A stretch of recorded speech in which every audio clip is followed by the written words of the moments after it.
La prédication va porter sur Ésaïe 40, versets 1 à 11, et le titre, c'est « Consolé par la résurrection du Christ ».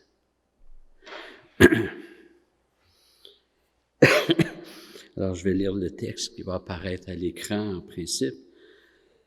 « Consolez, consolez mon peuple, dit votre Dieu. Parlez au cœur de Jérusalem et criez-lui que son combat est terminé, qu'elle est graciée de sa faute, qu'elle a reçu de la main de l'Éternel au double de tous ses péchés. Une voix crie dans le désert, « Ouvrez le chemin de l'Éternel, nivelez dans la steppe une route pour notre Dieu. Que toute vallée soit élevée, que toute montagne et toute colline soient abaissées, que les reliefs se changent en terrain plat et les escarpements en vallons. Alors la gloire de l'Éternel sera révélée, et toute chair à la fois la verra, car la bouche de l'Éternel a parlé. Une voix dit, crie, et l'on répond, que crierai-je? Toute chair est de l'herbe, et tout son éclat comme la fleur des champs. L'herbe sèche, la fleur se fend quand le vent de l'Éternel souffle dessus. Certes, le peuple est de l'herbe sèche, la fleur se fend, mais la parole de notre Dieu subsistera éternellement. Monte sur une haute montagne, Sion, messagère de bonheur, élève avec force ta voix, Jérusalem, messagère de bonheur. Élève ta voix, sois sans crainte. Dis aux villes de Juda, voici votre Dieu. Voici mon Seigneur, l'Éternel, il vient avec puissance, et son bras lui assure la domination. Voici qu'il a son salaire et que ses rétributions le précèdent. Comme un berger, il fera paître son troupeau. De son bras, il rassemblera des agneaux et les portera dans son sein. Il conduira les brebis qui allaitent. Que le Seigneur bénisse sa parole. Prions. Père éternel, on veut s'incliner devant toi. On veut que tu nous donnes l'intelligence pour comprendre, que tu nous donnes aussi le zèle pour mettre en pratique, pour s'approprier. Seigneur, on te prie de bénir ta parole en chacun de nous. Et Seigneur, en chacune des personnes qui écoutera sur Internet cette prédication. Seigneur, on a besoin d'être édifié, d'être relevé par toi, d'être purifié. Et ta parole est ton instrument, c'est l'épée de l'Esprit. Alors, Seigneur, je te prie de faire en nous cette œuvre pour ta gloire. Amen.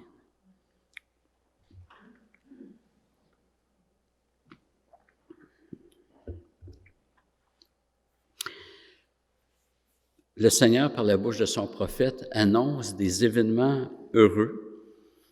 Mais pour bien apprécier ce qui est dit, il est nécessaire de comprendre le contexte dans lequel vivait le peuple de Dieu. Ces événements se situent environ 7 siècles avant Jésus-Christ, alors que le peuple de Dieu allait être déporté.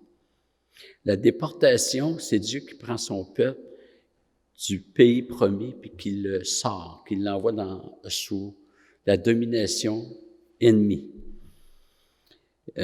Et le Seigneur avait promis à son peuple les bénédictions de l'Alliance dans la terre promise, mais ces bénédictions étaient conditionnelles. C'est une différence profonde entre l'Ancienne et la Nouvelle Alliance.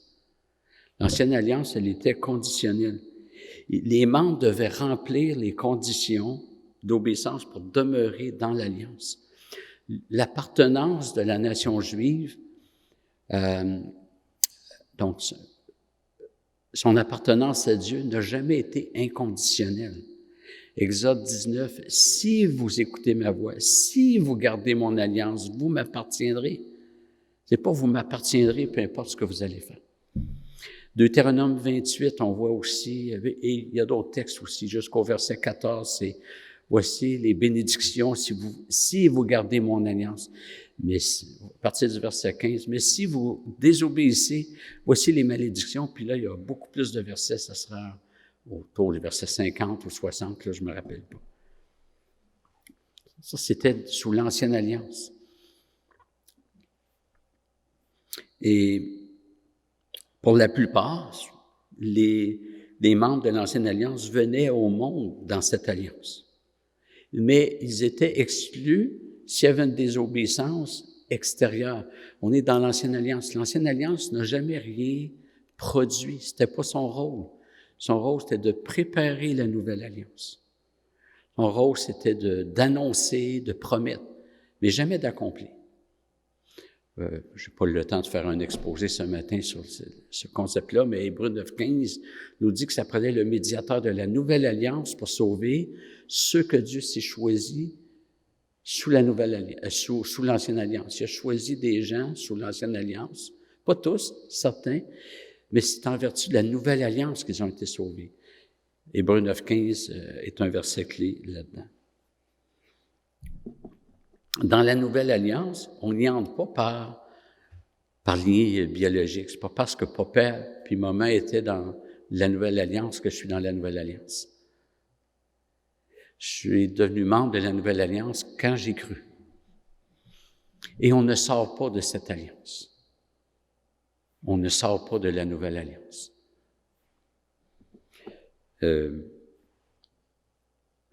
Éphésiens, chapitre 1, vers la fin, verset 13 ou 14, il dit que vous aussi, vous avez reçu le Saint-Esprit comme sceau de l'héritage. Et on était scellés du Saint-Esprit. Scellé, c'était un gage, comme gage de l'héritage. C'est-à-dire qu'on a reçu le Saint-Esprit, ça, c'est un gage. Le mot gage a donné engagement.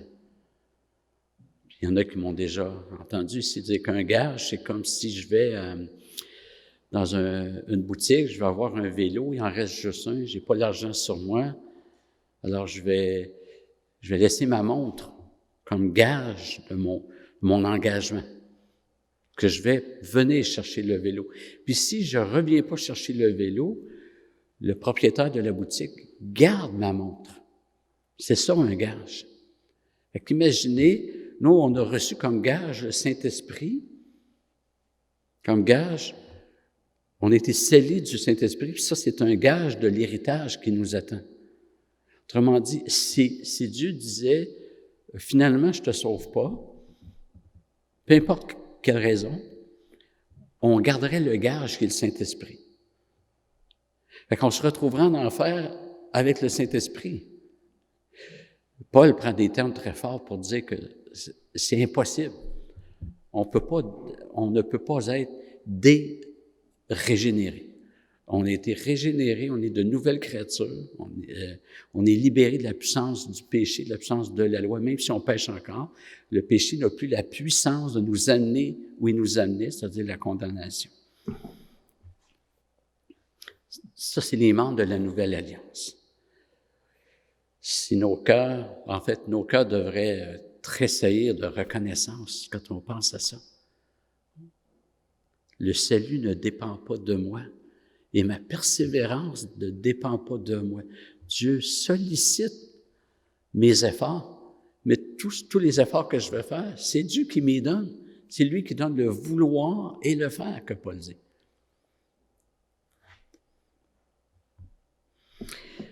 Pourquoi j'ai pas de conditions à remplir dans la Nouvelle Alliance? C'est très simple. Parce que toutes les conditions de cette alliance-là ont été accomplies par Jésus-Christ, le représentant. Quand on dit qu'il est mort à notre place, c'est pas juste... Enfin, c'est tellement gros. C'est-à-dire, il a pris sur lui même mes égarements comme chrétien. Il a tout pris. Donc, le peuple juif était un peuple en alliance, mais il s'est détourné de Dieu. Il n'était pas dans la Nouvelle Alliance, mais dans l'Ancienne Alliance. C'est pour ça qu'on voit des textes où ils ont perdu leur statut devant Dieu.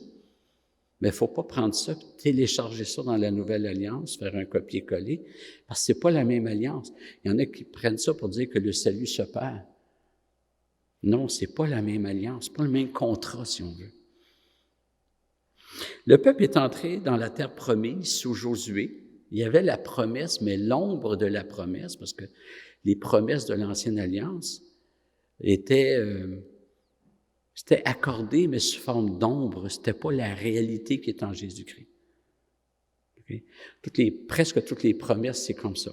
Promesse, accomplissement dans l'ombre, en attendant la réalité qui est en Jésus-Christ.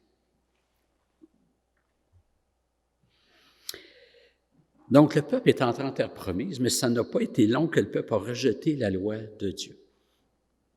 Le Seigneur a dit, très bien, vous allez devenir captifs d'une nation ennemie, c'est la déportation.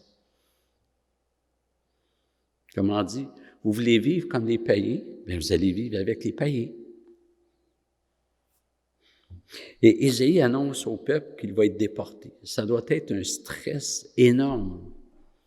Imaginez si on vous disait que dans quelques semaines, quelques mois, une nation ennemie, ayant une religion intransigeante, des pratiques contraires aux nôtres, parce que les nations, les Assyriens, les Babyloniens, les Assyriens, c'était les plus sanguinaires sur la planète, le monde connu à ce moment-là. C'était terrible. Puis les Babyloniens, je me rappelle pas, mais c'était quand même des pratiques païennes.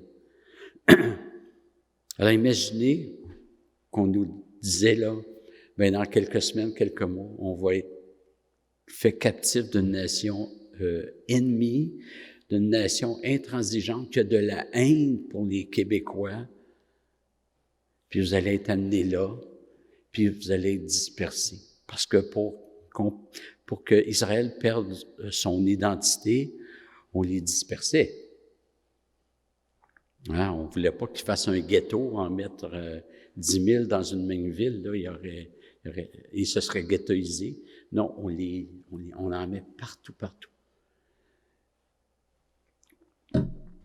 Il y aura des morts, il y aura des esclaves. Imaginez le stress. Et c'est ce que Ésaïe est chargé de dire à son peuple. Mais en plus, il est chargé de dire, c'est à cause de votre désobéissance. Il va le dire, par exemple, au chapitre 58. Vous appliquez pas ma loi, vous faites pas justice à l'orphelin, à la veuve, aux malheureux. Vous jeûnez bien, mais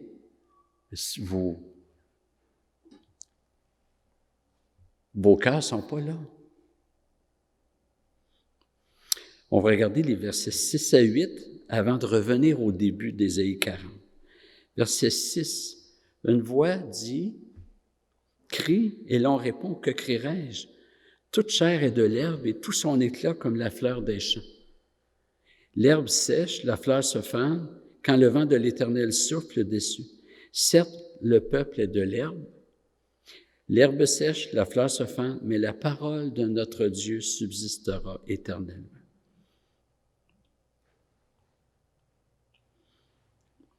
L'homme est comparé à de l'herbe. Ailleurs, l'homme est comparé à de la poussière. Puis je vous avais déjà dit que moi, mes parents, c'était des collectionneurs, mais ils collectionnaient tellement de trucs différents que je leur disais, vous collectionnez les collections. Vous faites une collection de collections. Mais ils n'ont jamais collectionné de la poussière. Je n'ai jamais vu de la poussière à vendre chez Dolorama ou dans ce marketplace. Ça vaut rien. L'homme est comparé à de la poussière. L'herbe, c'est la même chose.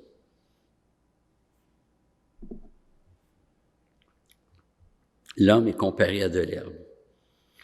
Parmi les végétaux, c'est difficile de trouver plus fragile que de l'herbe. Puis l'herbe, finalement, on la piétine. Quand on voit une personne d'un âge respectable qui est en forme, on va parfois dire il est droit comme un chêne. Mais c'est pas tout à fait comme cela que Dieu nous voit. On n'est pas semblable à un chêne. Même dans la force de l'âge, on est comme un brin d'herbe. Imaginez des fourmis qui parlent ensemble, puis il y en a une qui est 2 fois plus grosse que les autres, 2 fois plus musclée. Et les autres lui disent qu'elle est semblable à un chien, parce qu'elle est plus grosse et plus forte. C'est une métaphore qu'on trouverait ridicule, parce que pour nous, écraser une fourmi 2 fois plus forte, c'est pas 2 fois plus dur. Pour nous, les humains, nous savons qu'une fourmi demeure une fourmi et que c'est ridicule.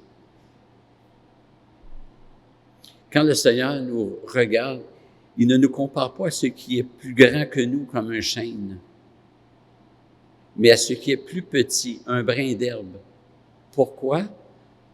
Parce qu'il veut qu'on sache que ce qu'un brin d'herbe est pour nous, c'est ce qu'on est pour Dieu. Il veut qu'on fasse à l'échelle. Et cette faiblesse vient d'abord du fait qu'on est des créatures. Par définition, une créature n'est rien en dehors du fait que Dieu soutient sa création. C'est Dieu qui donne une valeur à sa créature. Mais une créature sans Dieu, c'est de la poussière. Et sans son action qui soutient sa création, tout serait pulvérisé.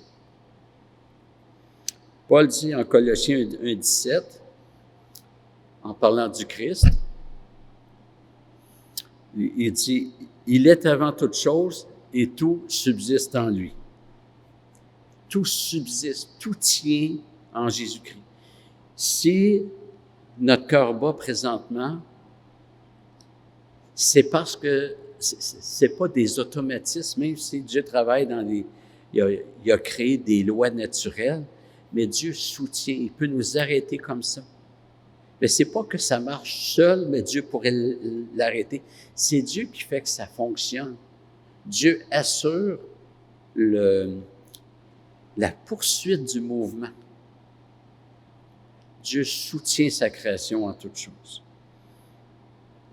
Si vos tympans vibrent à ma voix, et si votre cœur vibre à la parole de Dieu, si votre cerveau est capable de réfléchir, c'est Dieu qui maintient ça en perpétuel mouvement. C'est comme une fontaine sans fin. Dieu alimente constamment, fait constamment fonctionner sa création.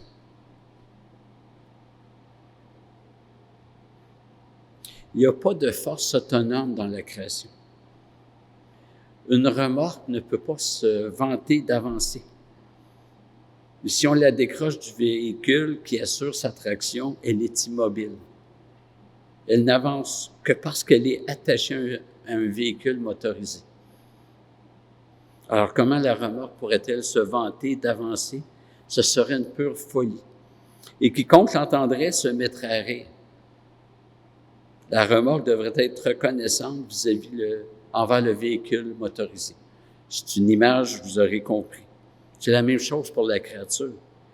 Nous sommes faibles, nous sommes de l'herbe. Sans l'action continuelle de Dieu, nous n'existerions pas. Parce qu'on est des créatures. Mais le péché vient empirer la situation.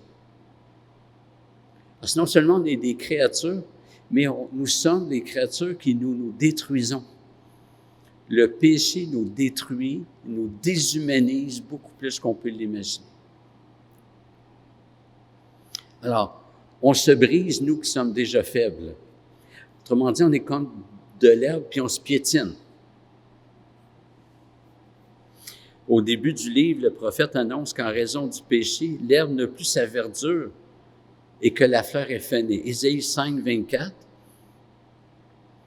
C'est pourquoi, comme une langue de feu dévore le chaume et comme la flamme consume l'herbe sèche, ainsi leur racine sera comme de la pourriture et leur fleur se dissipera comme de la poussière. Vous voyez, le même vocabulaire revient, car ils ont dédaigné la loi de l'Éternel des armées et ils ont méprisé la parole du Saint d'Israël. Le péché fait que nous ne sommes pas une herbe verte, mais une herbe sèche.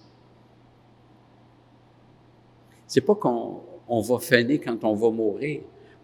L'être humain est mort spirituellement.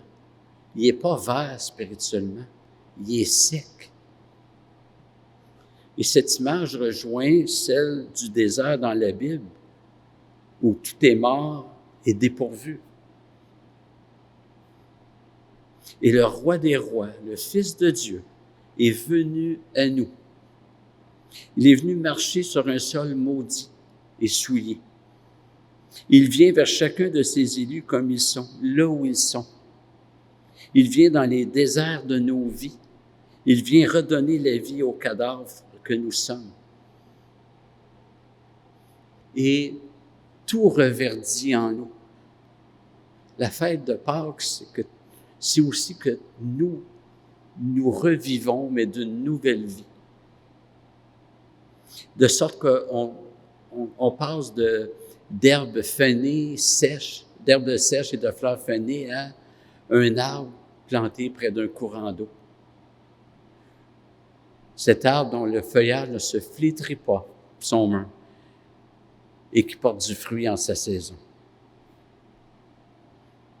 Avec le Christ, tout reprend vie. Il est la vie en nous. C'est la puissance de la résurrection. L'image de l'herbe nous montre aussi notre insignifiance. C'est-à-dire qu'en nous-mêmes, nous sommes insignifiants, sans importance. Et Paul dit, si quelqu'un croit être quelque chose, alors qu'il n'est rien, il s'illusionne.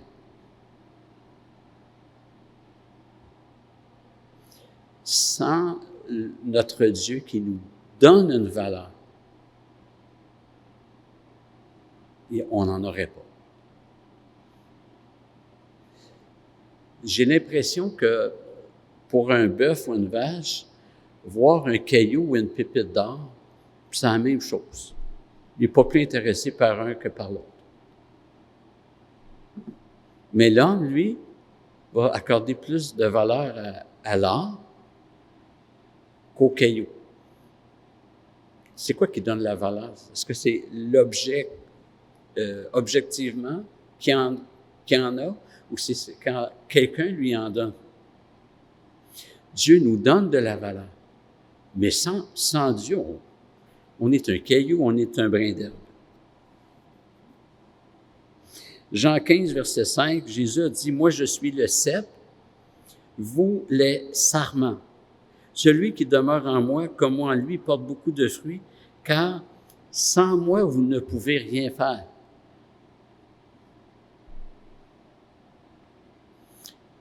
Et plus tard, il va dire, Paul dira, « Je puis tout en celui qui me fortifie. En lui, je peux tout. Mais sans lui, je ne peux pas rien faire. » 2 Corinthiens 3,5, Paul dit, « Non que nous soyons par nous-mêmes capables de concevoir quelque chose comme venant de nous-mêmes, mais notre capacité vient de Dieu. » L'homme sans Dieu est mort, dépourvu totalement de toute capacité au bien. L'homme est comme l'herbe. Et avec la faiblesse vient le caractère éphémère de l'homme. Je ne sais pas si vous avez déjà remarqué, mais tout ce qui nous entoure vient à expirer, même nos cartes de crédit. On commence un livre, on le termine. On vient pour prendre une collation, la boîte de biscuits est vide. On ouvre la porte du réfrigérateur, l'ampoule est brûlée. On commence des vacances, elles sont déjà terminées. Et c'est pire pour les fins de semaine. Vous m'écoutez présentement, bientôt j'aurai terminé. Et on est constamment en train de passer à autre chose. Notre vie, là, c'est un ensemble de petits bouts qui ont pris fin, d'objets qui se sont usés, c'est fini. Tout est comme ça. Tout passe tellement vite et tout expire en un instant. Et c'est la même chose pour nos propres vies. L'homme est comme l'herbe, il est éphémère, il sèche. C'est une demi-saison, la fleur est fanée, c'est fini.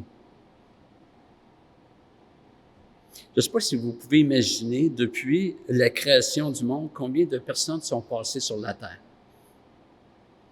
Et toutes ces personnes sont retournées à la poussière, sauf celles qui sont vivantes présentement. Et un jour, ce sera nous. Nos proches vont nous porter en terre dans quelques instants. Nous dépérissons. Et en fait, dès que nous naissons, nous sommes en phase terminale. La vie de l'homme pécheur le péché, c'est une maladie mortelle. Et ça indique notre condition spirituelle. Nous sommes morts spirituellement, capables d'aucun bien, séparés de Dieu. Ça, on parle de l'homme naturel. Je vous relis Ésaïe 5, 24, qui nous parle aussi d'herbe et de fleurs.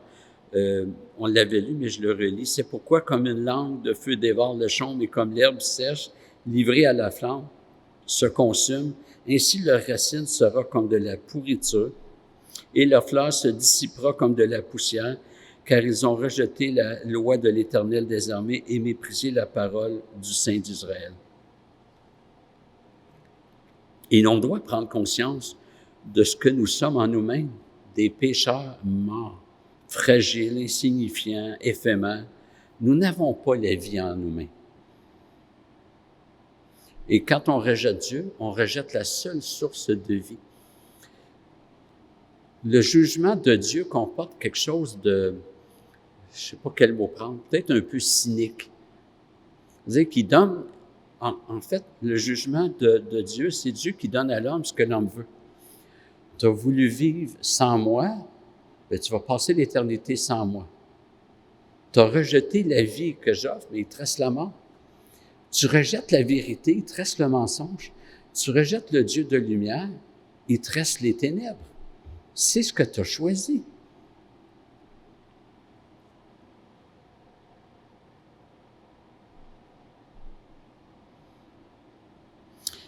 On est une courte chandelle.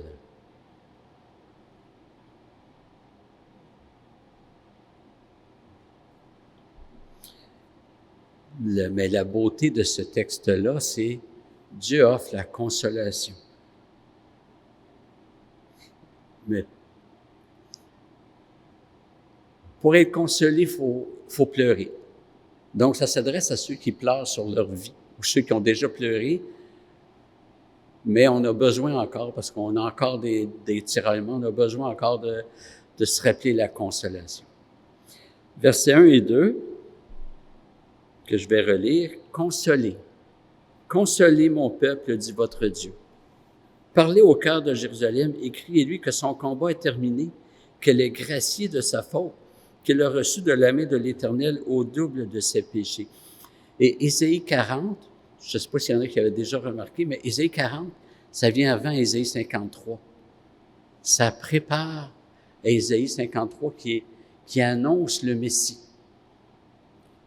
Et à partir du chapitre 42, Ésaïe 42, déjà on entre dans ce qu'on appelle les chants du serviteur. Ça prépare la venue du Messie. Et c'est pour ça qu'au chapitre 40, déjà il dit « Criez-lui que son combat est terminé, qu'elle est graciée de sa faute. » Il y a un mot qui n'est pas français, mais qui me semble qu'il devrait l'être, c'est « fiou ». Hein? Fiou. Hey, on est gracié.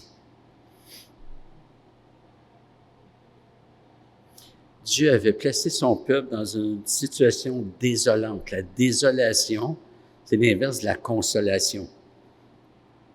On l'a vu plutôt au chapitre 5 et dans d'autres chapitres aussi. Et le peuple apprend qu'il sera déporté. Par contre, Dieu va consoler son peuple. Non pas en révoquant sa décision, mais en annonçant un avenir extrêmement prometteur. Le peuple va être déporté. Mais les vrais croyants vont être sauvés. Et il y en a qui sont morts déportés. Mais ils n'ont rien perdu parce qu'ils ont la vie éternelle.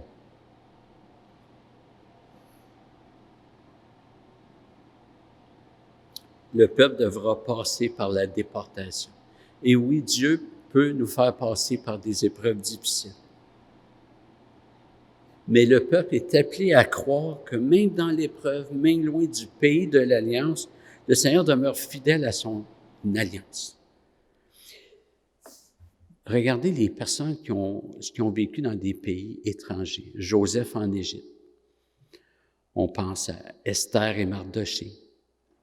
On pense à Daniel et ses 3 amis, Néhémie, Esdras, et beaucoup d'autres qui ne sont pas mentionnés. Dieu a continué à prendre soin d'eux. Sous Esther, c'est tout le peuple qui a été délivré. Et dans l'épreuve, on oublie parfois que Dieu est à l'œuvre, qu'il continue de veiller sur nous. Et même pour le croyant, l'épreuve devient un instrument de sanctification pour son enfant. Ça n'ôte pas le côté pénible. Il y en a qui vivent des épreuves. Il y a plusieurs années, on avait entendu parler d'un couple, je pense que c'est les Roop, je ne suis pas sûr. Leurs 2 garçons morts dans un accident de voiture. Le plus vieux dit à papa, je vais aller reconduire mon frère à sa game de hockey. Relax, je vais y aller. Prends la voiture, sur l'autoroute, bang, fini. Quelle épreuve! Et on chante des cantiques qui ont été, on ne le sait pas, là, mais qui ont été écrits suite à des drames. Un homme qui revient, sa maison est brûlée, il a perdu toute sa famille, il revient d'un voyage missionnaire, par exemple. Il revient, il a perdu tout. Il fait quoi? Il se met à genoux, il écrit un cantique. Nous, on le chante, puis parfois, on peut chialer sur le style. Il me semble qu'on oublie le drame. Mais comment un enfant de Dieu a vécu ça dans la foi? Dieu est à l'œuvre dans les épreuves. Et notre défi, c'est pas seulement d'accepter l'épreuve, mais de l'apprécier. Pas tout de dire, ouais, je l'accepte, mais d'en venir à l'apprécier. Jacques 1, 2 à 4 dit, « Mes frères, considérez comme un sujet de joie complète les diverses épreuves que vous pouvez rencontrer. » Non pas certaines épreuves, mais les diverses épreuves, ça les englobe toutes.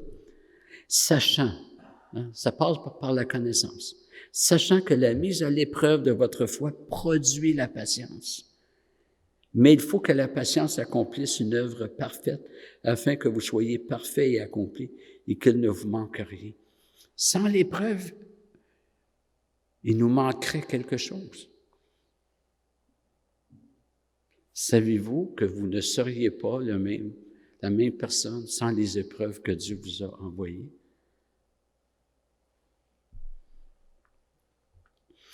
L'épreuve sert à manifester la qualité de ce qui est éprouvé. Dans tous les cas, l'épreuve fait ressortir l'incapacité de l'homme d'assumer sa propre vie.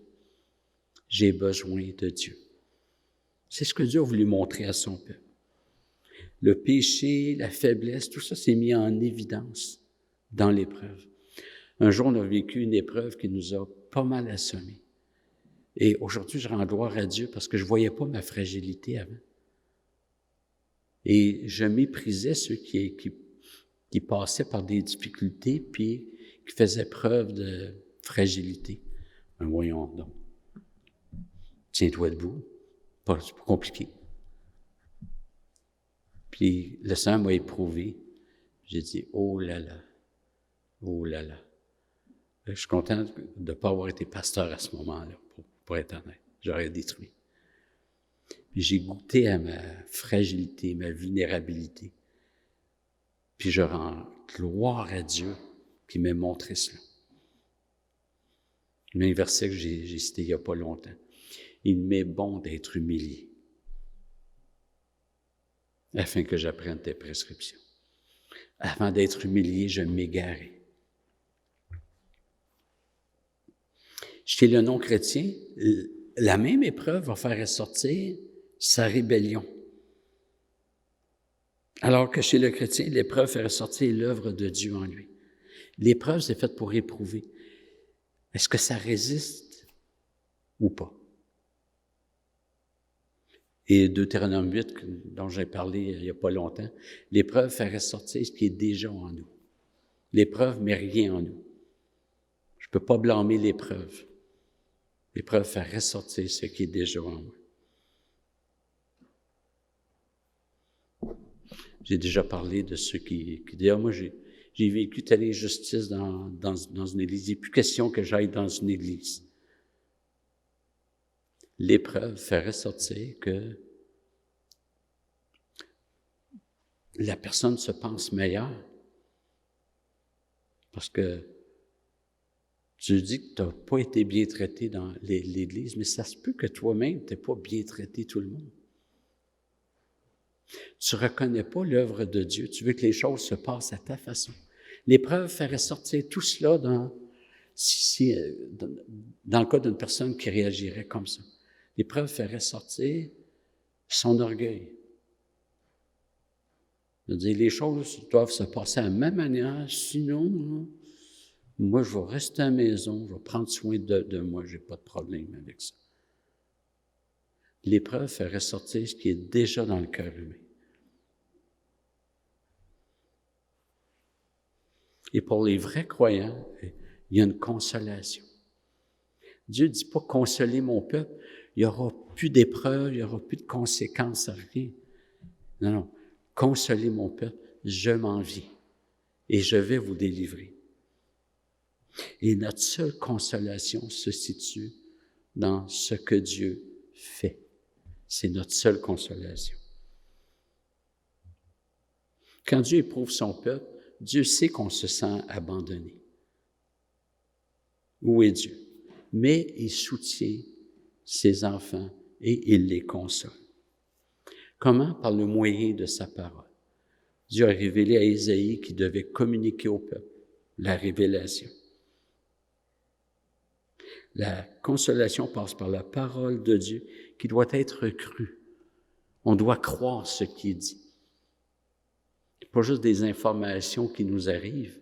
On doit croire, on doit s'approprier ce qui est dit, parce que c'est Dieu qui parle.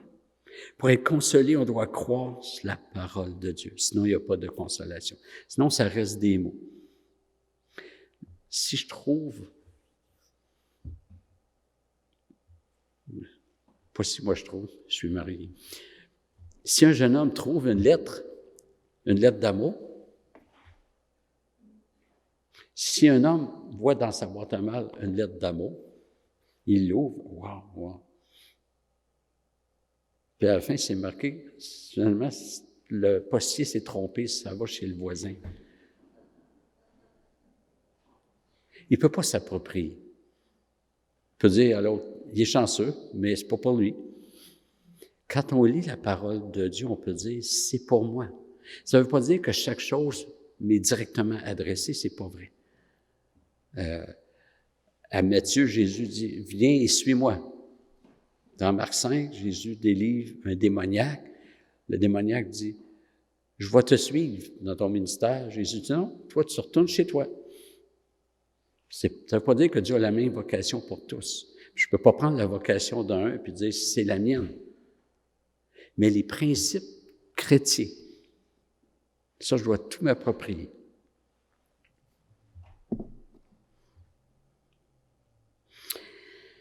Le peuple juif croyait certainement que son ennemi numéro 1 était la nation ennemie, c'est-à-dire les nations païennes. Et qu'est-ce que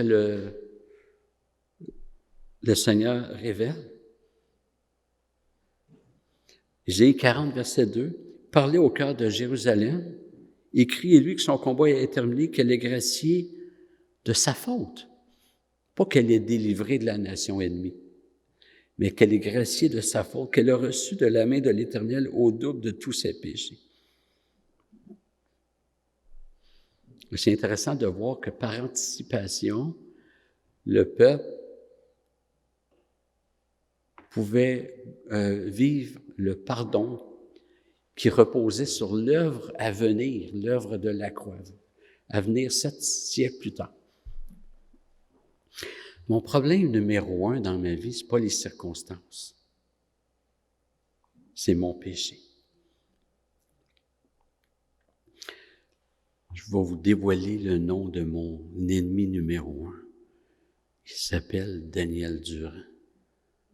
C'est moi-même. Mon péché, c'est mon pire ennemi. C'est lui qui me détruit dans ma vie. Puis Dieu dit, tu es gracié de ta faute. Wow! Consolez mon peuple. Je dois regarder à Jésus-Christ et à son œuvre à la croix. Il a tout accompli. Mon combat est terminé. Ça ne veut pas dire que j'ai plus à lutter contre le péché. C'est plutôt que la domination du péché est terminée. Je suis gracié de ma faute. Le péché, on est délivré non pas de la présence du péché présentement, ça viendra quand on va mourir, mais on est délivré de la puissance du péché. Pas de la présence, mais de la puissance du péché. Le péché qui nous entraînait à la condamnation et à la mort ne nous entraîne plus là. Même quand je pêche, il ne m'entraîne pas à la condamnation et à la mort. Ça, c'est pour les vrais croyants. Le vrai croyant va se repentir. Si quelqu'un prend ça et dit « Ah, ben, je peux pécher allègrement », il fait juste démontrer qu'il n'y a pas la grâce. C'est quoi que Paul dit? La grâce de Dieu nous enseigne la piété, nous pousse à la piété, un truc comme ça, je ne me rappelle pas. La grâce de Dieu ne nous pousse pas à pécher davantage parce que je peux en profiter allègrement. La grâce de Dieu nous pousse à la sanctification et non pas au laxisme et au péché. C'est comme si je suis dans une chaloupe qui se dirige tout droit vers une chute fatale. Je me bats contre le courant, mais je suis incapable de changer la direction. Le courant m'emporte. Et là, quelqu'un lance une corde que j'attache à la chaloupe. Je peux dire que mon combat est terminé au sens où j'irai pas à la chute. Je suis délivré de la puissance de la rivière. Mais j'ai quand même, je subis encore les vagues et tout. Je suis encore dans ce monde-ci, ce monde de pécheurs. Je pêche encore, mais en même temps, je suis en sécurité.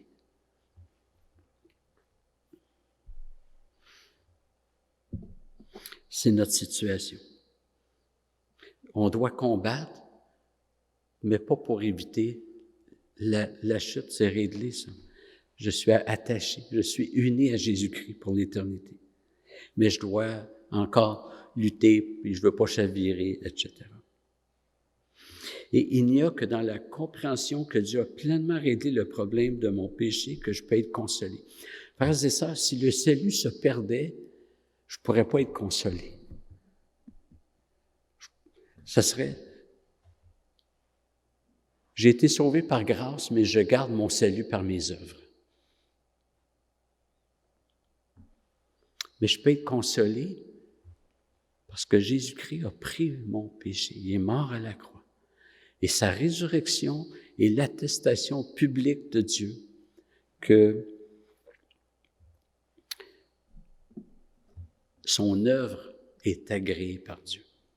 Dieu n'a pas laissé son Fils dans la mort, mais en le ressuscitant, c'est une déclaration publique. C'est Romains 1 qui nous dit ça, déclaré Fils de Dieu par la résurrection.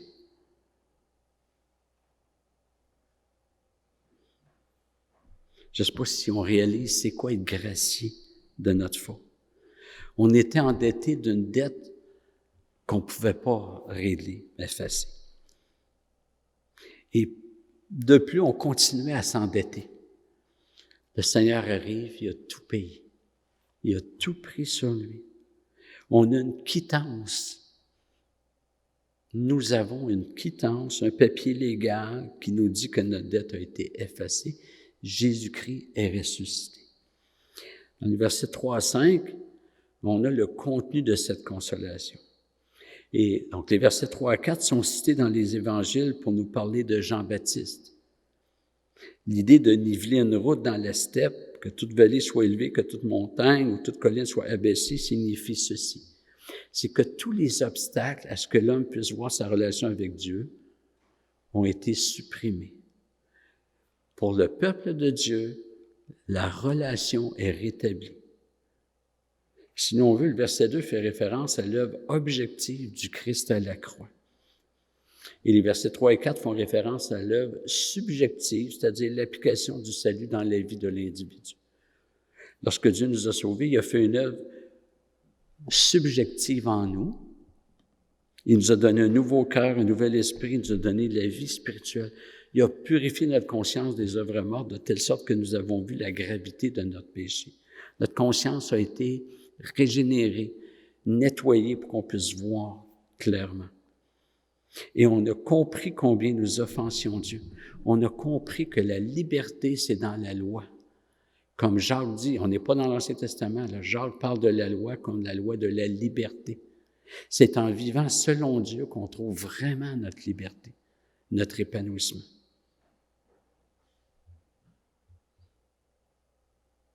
Et les versets 3 et 4 d'Ésaïe 40 sont cités dans les évangiles avec le ministère de Jean-Baptiste, qui est venu annoncer la repentance, et son baptême était pour les repentants.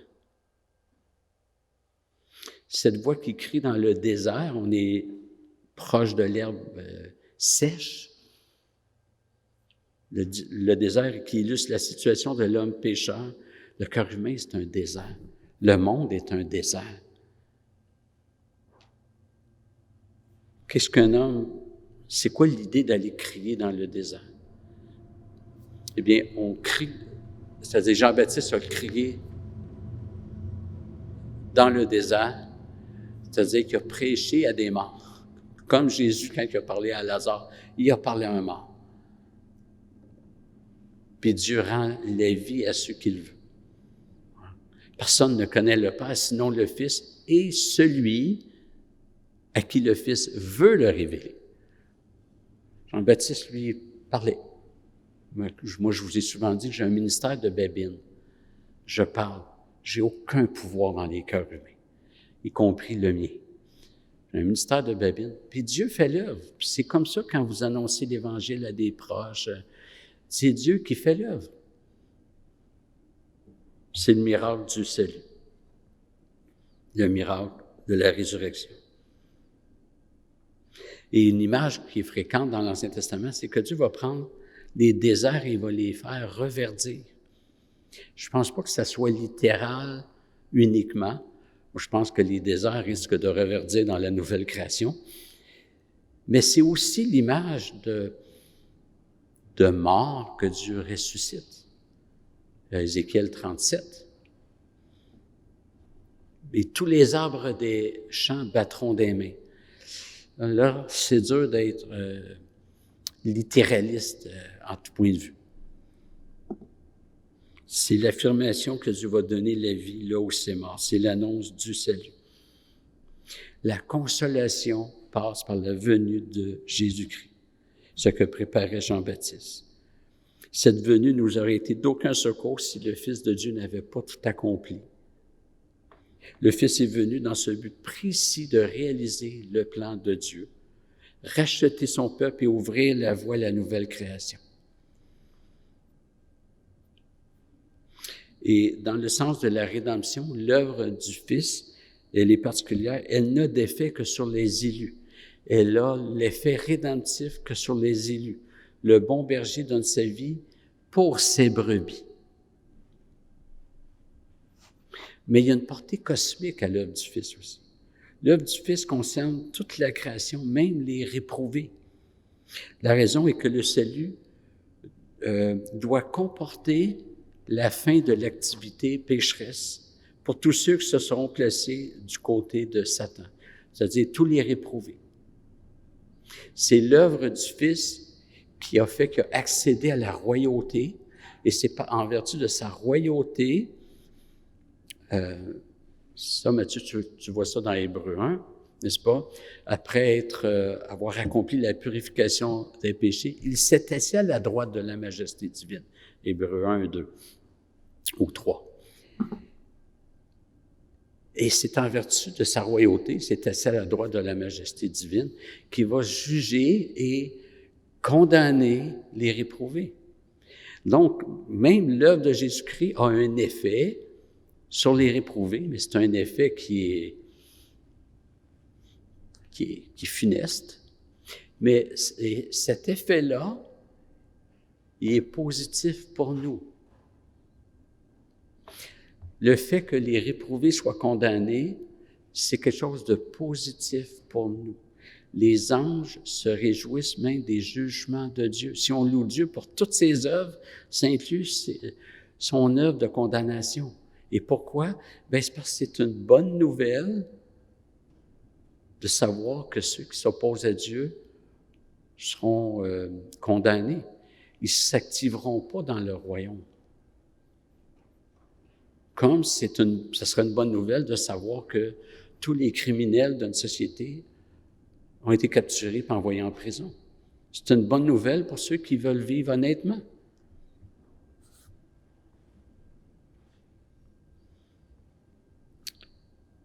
Verset 5 dit « Alors la gloire de l'Éternel sera révélée, et toute chair à la fois la verra, car la bouche de l'Éternel a parlé. » Verset 5, c'est Jésus-Christ. Il parle du Christ. Et évidemment, ça suit les versets 3 et 4 qui annonçaient Jean-Baptiste. Et quand on parle de la gloire de Dieu, c'est abstrait pour nous. C'est un mot qui est abstrait, mais ça signifie que tous les attributs de Dieu sont manifestés. Le Seigneur fait connaître ce qu'il est.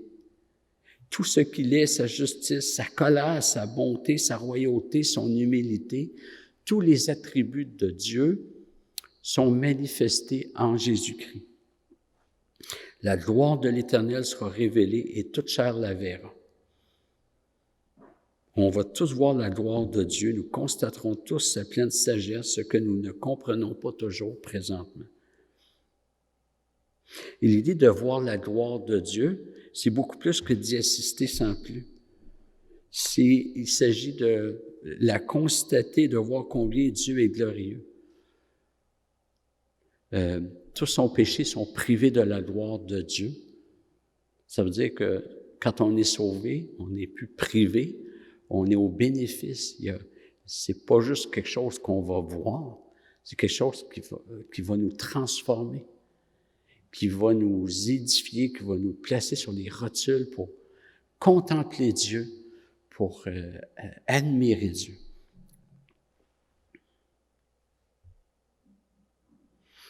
Cette gloire sera telle que nous ferons nos délices de l'Éternel de façon absolue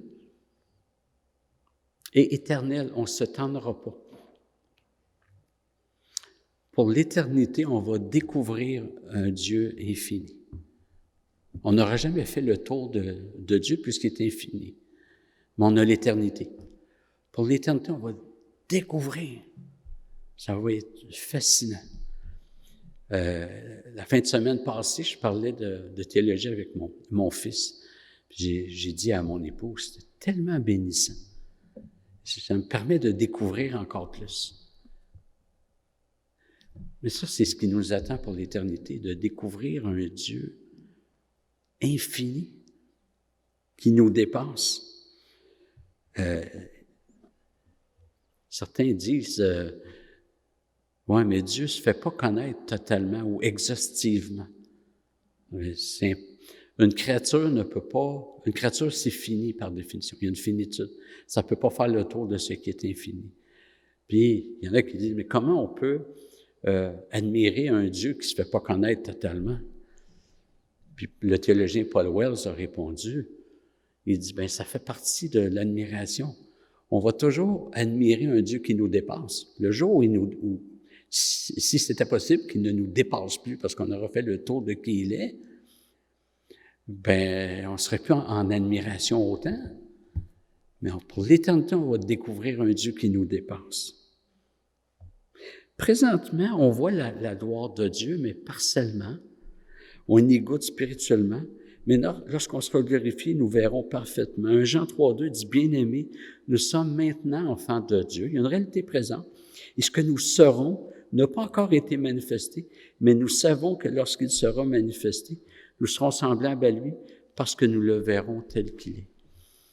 Il y a quelque chose de spécial qui nous attend quand on va être avec le Seigneur. Et tout cela est devenu possible par la puissance de la résurrection. Il me semble que trop souvent, je voyais la résurrection comme un événement passé, à peu près 2000 ans. Puis j'ai trop souvent oublié que ça, c'est un événement qui a déclenché une puissance, qui est toujours aussi puissante. C'est pas une puissance qui va diminuer avec le temps. C'est toujours la même puissance du Dieu qui communique sa vie. Nous sommes toujours des brins d'herbe, mais nous étions fanés, séchés, et il nous a redonné la vie. Et en fait, il fait de nous des arbres. C'est la consolation de notre résurrection. Non pas un prix de consolation, c'est pas une consolation comme ça. C'est une consolation qui met fin à tout ce qui était désolation, à tout ce qui était déplorable dans nos vies, tout ce qui était souffrance. On sait qu'un jour, ça va être fini. Une nouvelle vie dans laquelle nous allons entrer totalement bientôt. Et c'est rien de moins que la vie du ressuscité. La grande exhortation de ce texte, frères et sœurs, c'est de trouver notre consolation en Jésus-Christ. Personne à part lui n'a accompli l'œuvre de Dieu.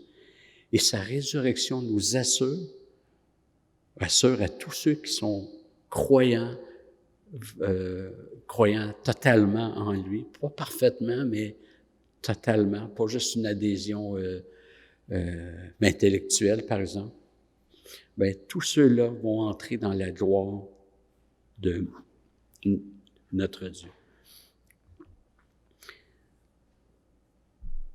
Alors, fêter Pâques, c'est fêter la puissance de la résurrection en nous. C'est fêter toute l'espérance que la résurrection du Christ nous apporte. Que le Seigneur nous bénisse, on va prier. Seigneur Dieu, on est reconnaissant pour ce texte par lequel tu veux consoler ton peuple.